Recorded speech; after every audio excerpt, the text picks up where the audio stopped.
Welcome to today's virtual tour. It's known as an ostracon. No, it's not something out of science fiction.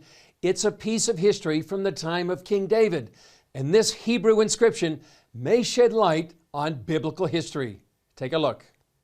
This simple piece of pottery was discovered by a teenager during a 2008 excavation at an ancient fortress near the biblical valley of Elah.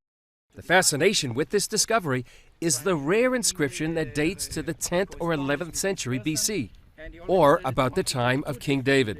Behind me is the valley of Elah. The ancient Philistines gathered their armies here to battle the Israelites. Their giant Goliath taunted the Israelites until a young shepherd named David slew him in the name of the Lord. The ostracon even predates the Dead Sea Scrolls by almost 800 years. While it's not a biblical text, experts agree it's not a simple letter or administrative document either. They believe there could be some prophetic or theological meaning.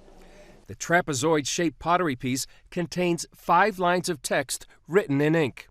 At first, an expert deciphered the words al ta'aseh, don't do, indicating that the inscription was in fact Hebrew. Epigraphist Haggai Misgav went on to say, we can determine the text has continuity of meaning and is not merely a list of unconnected words. University of Haifa professor Gershid Galil recently took the interpretation a step further.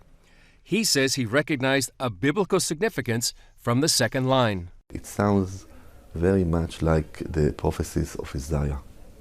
And then I start to tremble because it was very exciting.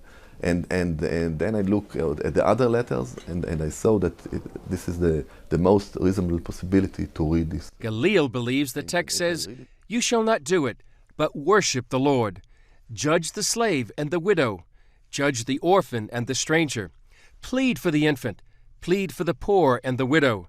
Rehabilitate the poor at the hands of the king. Protect the poor and the slave. Support the stranger. The text is pointing to the people and is telling them, you should care about the social problems. Galil says writing like this could mean that the Bible was actually written down 700 years earlier than most scholars believe. Not everyone agrees with Galil's interpretation. Professor Joseph Garfinkel led the excavation where the ostracon was found. He told CBN News Galil has reconstructed too much. Even if he's right, it can't be proven. Maybe in the next 7 seasons of excavation, he may be proven to be right if a similar readable inscription will be found. But Galil is confident. But if it would be accepted, and till now I get only good feedbacks, it will be definitely the most important extra-biblical text. Chris Mitchell, CBN News, the Elah Valley. On tomorrow's virtual tour, we look at the question, was the Bible's King David man or myth? Archaeological finds are providing the answers. We'll see you then.